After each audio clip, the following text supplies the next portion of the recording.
सलमान खान को पाकिस्तान ने आतंकवादी किया घोषित, फोर्थ शेड्यूल में डाल दिया नाम। सतीश शाह के अंतिम संस्कार में रियल लाइफ बेटे बहू का हुआ बुरा हाल, फूट फूट कर रोए रूपाली गांगुली और राजेश कुमार। अब इंतजार हुआ खत्म, नागिन का टीजर रिलीज, चेहरा अब भी बना राज। रजनीकांत की फिल्म जेलर 2 में विद्या बालन की एंट्री, बनेंगी मिथुन चक्रवर्ती की बेटी। तुम लोग दोबारा स्कूल में जाओ, मुगल और यहूदियों की तुलना पर भड़के जावेद अख्तर, लगा दी यूजर्स की क्लास। आयुष शर्मा ने राजा साहब के प्रोडक्शन हाउस से मिलाया हाथ, ला रहे हैं पैन इंडिया फिल्म। भुवन बाम का बॉलीवुड डेब्यू, करण जौहर की धर्मा प्रोडक्शन से मिलाया हाथ, नई फिल्म के नाम से भी उठा पर्दा। खबरों में आगे बताएंगे आप। Big boss 19 fame Tanya Mittal पर एफआईआर की मांग, बैन हो चुकी पोटाश गन चलाते हुए वीडियो हुआ वायरल। सिंगर हंसराज रघुवंशी को मिली जान से मारने की धमकी, 15 लाख रुपए की रंगदारी भी मांगी और बुरी नजर लग गई थी रिश्ते को। पति प्रिंस निरूला से अनबन की खबरों पर बोली युविका चौधरी। नमस्कार दोस्तों, आप देखना शुरू कर चुके हैं बॉलीवुड टॉप 10 हेडलाइंस। तो चलिए अब इन्हीं खबरों को आपके सामने थोड़ा विस्तार से रखते हैं। सलमान खान इन दिनों एक बड़े विवाद के चक्रव्यूह में फंस गए हैं। सऊदी अरब में हुए जॉय फोरम 2025 के कार्यक्रम में बोलते हुए उन्होंने बलूचिस्तान को पाकिस्तान से अलग एक स्वतंत्र देश के रूप में उसका जिक्र कर दिया, जिससे पाकिस्तान सरकार अब भड़क गई है। उन्होंने कहा था कि सऊदी अरब में काम करने वाले मेहनती लोग बलूचिस्तान के हैं, अफगानिस्तान के हैं, पाकिस्तान के हैं। यानी इस बयान में उन्होंने साबित कर दिया कि पाकिस्तान और बलूचिस्तान अलग हैं। इस बयान को पाकिस्तान ने अपनी संप्रभुता पर हमला माना और वहां के गृह मंत्रालय ने सलमान को एंटी टेररिज्म एक्ट के तहत फोर्थ शेड्यूल में डाल दिया है, जो कि आतंकवादियों की सूची है। इस सूची में आने का मतलब है पाकिस्तान में उनकी यात्रा पर रोक लग सकती है, संपत्ति अगर वहां कोई है तो जब्त हो सकती है और कानूनी कार्रवाई अगर वो देश में जाते हैं तो हो सकती है।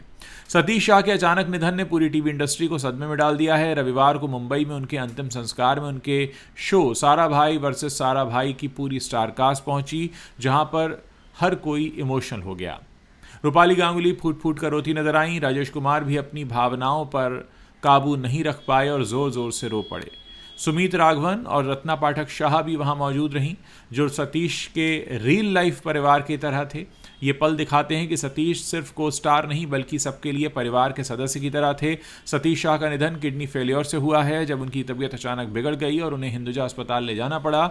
उन्होंने 40 साल से ज़्यादा के करियर में कई यादगार भूमिकाएं निभाई थीं।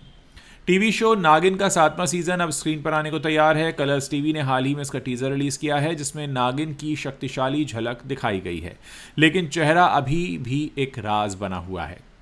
वीडियो में एक रहस्यमयी माहौल है। नागिन की आंखें चमक रही हैं लेकिन फेस कवर किया हुआ है। इससे फैंस में खलबली मच गई है और वो कयास लगा रहे हैं कि लीड रोल में प्रियंका चाहर चौधरी हो सकती हैं। प्रियंका ने पहले इन अफवाहों को नकार दिया था, लेकिन टीज़र देखकर फैंस जो हैं वो फिर से उनके नाम का गुणगान कर रहे हैं। शो नवंबर में शुरू होगा और अगर प्रियंका इसमें हैं तो बिग बॉस के बाद ये उनका दूसरा बड़ा प्रोजेक्ट हो सकता है। नागिन सीरीज़ की दीवानगी लोगों के बीच ऐसी है कि इसके 6 सीजन आ चुके हैं, जिसमें मोनी रॉय, तेजस्वी प्रकाश, अनीता हासनंदानी, सुरभि चंदना और ऐसी कई एक्ट्रेसेस ने नागिन का रोल निभाया है। रजनीकांत की ब्लॉकबस्टर फिल्म जेलर का सीक्वल अब रिलीज होने वाला है। सीक्वल का नाम है जेलर 2 और 2023 में रिलीज हुई जेलर ने, आप जानते हैं, बॉक्स ऑफिस पर तहलका मचा दिया था और अब इसका दूसरा भाग नेल्सन दिलीप कुमार के डायरेक्शन में बन रहा है। ताज़ा अपडेट्स बताते हैं कि अब फिल्म में विद्या बालन की एंट्री हो गई है। 46 साल की विद्या फिल्म में मिथुन चक्रवर्ती की सबसे बड़ी बेटी का रोल करेंगी। मिथुन विलन की भूमिका में होंगे जो रजनीकांत से जाकर भिड़ेंगे। शूटिंग अभी चेन्नई में चल रही है और जनवरी तक इसका पोस्ट प्रोडक्शन भी शुरू हो जाएगा। इसके बाद टीम जो है वो गोवा में 2 महीने की शूटिंग करेगी। ये फिल्म अगस्त 2026 में रिलीज हो सकती है। विद्या का ये तमिल डेब्यू होने वाला है। जावेद अख्तर ने सोशल मीडिया पर एक यूज़र को इतिहास और गणित की क्लास लगा दी उसके लिए। मामला इम्तियाज़ मदमूद की एक पोस्ट से शुरू हुआ, जिसमें उन्होंने जिहादी लॉजिक पर तंज कस दिया। इम्तियाज़ ने लिखा कि जिहादी मानते हैं कि यहूदी यरूशलेम पर कब्जा किए हुए हैं और मूल निवासी नहीं हैं, जबकि मुगल मथुरा के मूल निवासी हैं। ये इजराइल फ़िलिस्तीन विवाद से जुड़ा हुआ मामला था। जावेद ने इसे रीट्वीट करते हुए कहा कि अगर मध्ययुगीन समय की 2.5 साढ़े 3 सदी और 20वीं सदी के 75 साल के बीच में फ़र्क नहीं समझ में आता तो तुम न सिर्फ इतिहास के बल्कि गणित के भी ख़राब छात्र हो। उन्होंने यूज़र्स को कहा कि तुम लोग दोबारा स्कूल जाओ। एक्टर आयुष शर्मा ने अपने 35वें जन्मदिन के मौके पर एक बड़ी खुशखबरी शेयर की है। उन्होंने एक पैन इंडिया फिल्म साइन कर ली है जो पूरे देश में रिलीज होगी। इस फिल्म के लिए उन्होंने प्रभास की अपकमिंग फिल्म राजा साहब बनाने वाले production house people media factory से हाथ मिला लिया है। यह प्रोडक्शन हाउस पहले से ही साउथ की कई बड़ी हिट फिल्में जैसे मिराई और गूढ़ाचारी बना चुका है। आयुष इस फिल्म में एक दमदार और एक अलग तरह का रोल निभाने वाले हैं जो उनके करियर के लिए एक नया मोड़ साबित होगा। प्रोडक्शन हाउस ने सोशल मीडिया पर आयुष को जन्मदिन की बधाई देते हुए कहा कि वो उनकी फैमिली में शामिल होने से बहुत एक्साइटेड हैं। दोस्तों, अब खबर आ रही है यूट्यूबर भुवन बैम के बारे में। जी हाँ, यूट्यूबर भुवन बैम ने बॉलीवुड में कदम रखने की घोषणा कर दी है। वो करण जौहर की धर्मा प्रोडक्शंस के साथ पहली फिल्म करने जा रहे हैं। कई महीनों से ये खबरें आ रही थी कि भुवन इस प्रोडक्शन हाउस के साथ डेब्यू करेंगे और अब ये सच भी हो गया है। फिल्म का नाम है कुकू की कुंडली, जो कि एक रोमांटिक कॉमेडी है और इसे शरण शर्मा डायरेक्ट करने वाले हैं। भुवन इसमें वमिका गब्बी के साथ लीड रोल में दिखेंगे। भुवन ने इंस्टाग्राम पर एग्रीमेंट की फोटो शेयर करते हुए लिखा कि सपने देखो दोस्तों, वो पूरे भी होते हैं। उन्होंने फैंस का शुक्रिया अदा किया और कहा कि उनका सपोर्ट ही सब कुछ संभव बनाता है।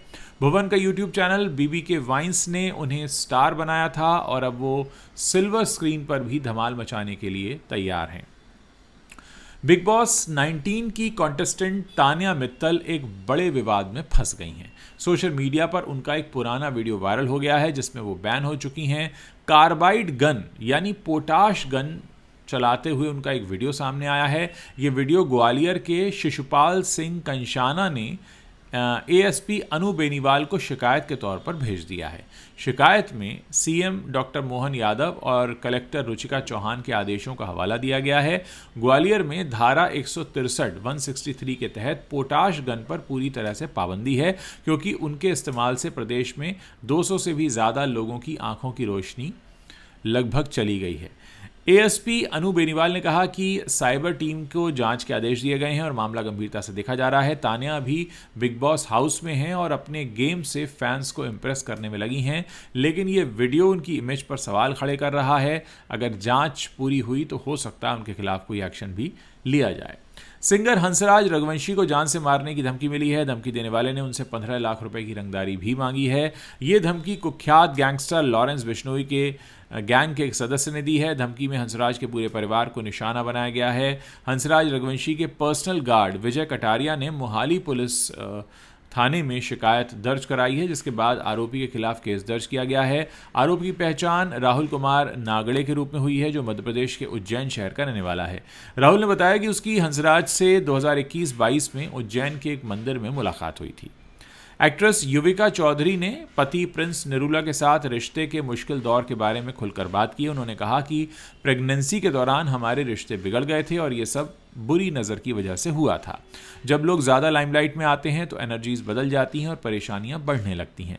युविका ने इन समस्याओं से लड़ने के लिए आध्यात्मिक रास्ता अपनाया। उन्होंने खुद से प्यार करना शुरू किया और अब सब कुछ भगवान के ऊपर छोड़ दिया है, जिससे उन्हें बाहर निकलने में मदद मिल रही है। ये बातें उन्होंने सुनीता आहूजा के वीलॉग में कही हैं, जहां दोनों मंदिर में गई थीं।